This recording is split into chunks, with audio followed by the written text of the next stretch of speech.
I think we're going to gain 2 or even 3 U.S. House seats. We're going to take over. If you look over the House, to get rid of Nancy Pelosi. Remember, they stick together on an impeachment hoax. Not one Democrat, not one voted against. Well, actually, we had one that came over to our side, who was a terrific person, actually. But you take a look, and they didn't want to do that. But they just do it a little bit differently. They play very tough, very dirty, and we just can't let it happen. We're going to win North Carolina's all-important U.S. Senate race, and we're going to lay the groundwork for making sure that Republicans once again carry the great state of North Carolina in a year that I look very much forward to, 2024. We're going to do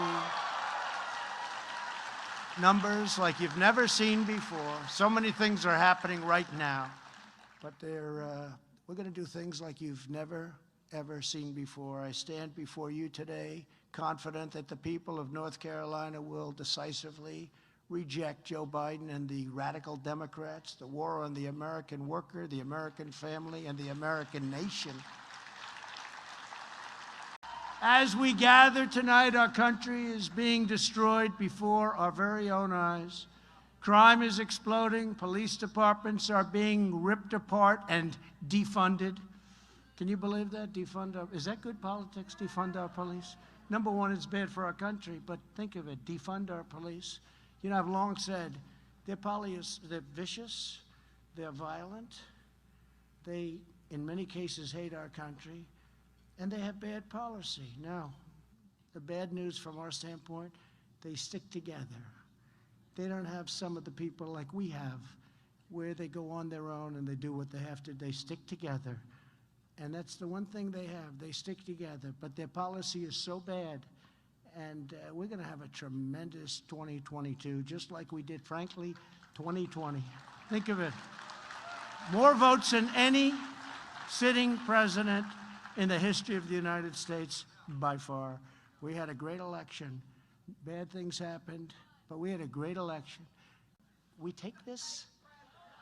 Joe Biden and the Socialist Democrats are the most radical left-wing administration in history. Even Bernie Sanders can't believe it. He said, I can't believe this happened. This is worse than I ever was. And I don't know if they even know what the hell they're signing. Somebody's drawing these documents and putting it in, it's getting signed. It's a disgrace what's happening to our country. The survival of America depends upon our ability to elect Republicans at every level, starting with the midterms next year. We have to get it done. We have to get it done. We have no choice, actually. We have to get it done. Together, we're going to defund our freedoms. You just take a look at what's happening. We have to defend our borders. We have to do all of these things. And the cancel culture, the defunding culture, the defending culture, and they defend the wrong things. We're not going to let it go any longer. We're going to stand up for our values. We have to stand up for our values, and we're going to take back our country, and we're going to take it back at a level that is very, very good for our country, and it's good for our citizens, because we can't allow bad things to happen to our country. And bad things are happening to us, perhaps like never before. You'll be seeing what goes on, and perhaps like never before. With us